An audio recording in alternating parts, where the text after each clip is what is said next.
Alright, this is going to be the last video I'm uploading today, going over my micro fishing kit that I keep in my wallet every day.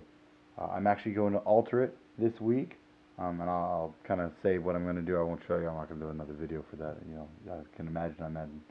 If you know fishing gear. Few things to take into consideration with a little kit like this, particularly one you're going to have for any length of time.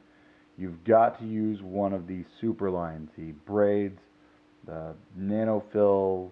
You can't use the normal monofilament fishing lines because they will take a set.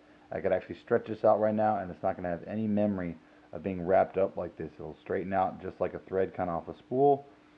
No problems. This is actually 50-pound test. I'm probably going to cut this in half to make two different line sets in there and add another small one of 30-pound or 20-pound because you don't really need 50 for the majority of fishing situations. You really just don't, especially in any kind of survival situation where probably what you're going after is going to be small, easy to catch fish like perch or even catfish and things like that, smaller ones. Just don't need anything past 20 or 30 pounds realistically. 50 would be kind of overkill, but nice to know that if you hook something, it's definitely not getting off because of the line snapping. Definitely freshwater in U.S. it'd be very, very rare for 99% of your situations. Now, I'd like having the other ones already cut, ready to go, because it's not the easiest thing to cut without a nice pair of scissors, and therefore that's going to be harder to do out in any kind of real situation.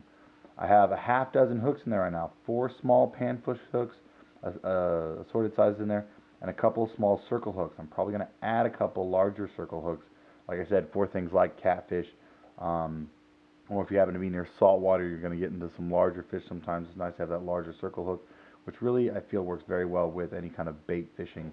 I have them tied together with a twisty tie there, just so they don't break apart in there, come loose, and stick through the wall or cause any puncture issues that way. Now I have some snap swivels right here. If I was going to do some more active fishing, you're just so used to using them off a rod and reel. But the truth is, you really don't need them in a survival situation. I can tie the line directly to the hook.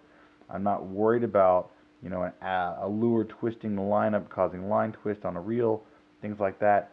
That's what the swivels are really designed to do, is cut down on those kinds of issues and tangles.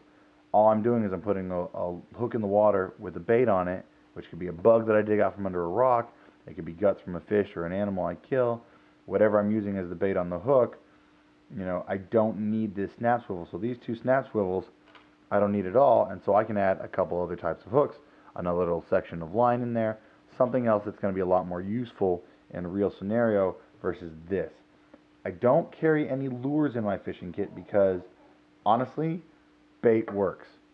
If I put a little grub on a hook, I'm going to have a lot better chance of catching something, in my experience in all my fishing that I've done most of my life. I'm not going to say I'm the world's greatest fisherman, but I do have a lot of fishing experience.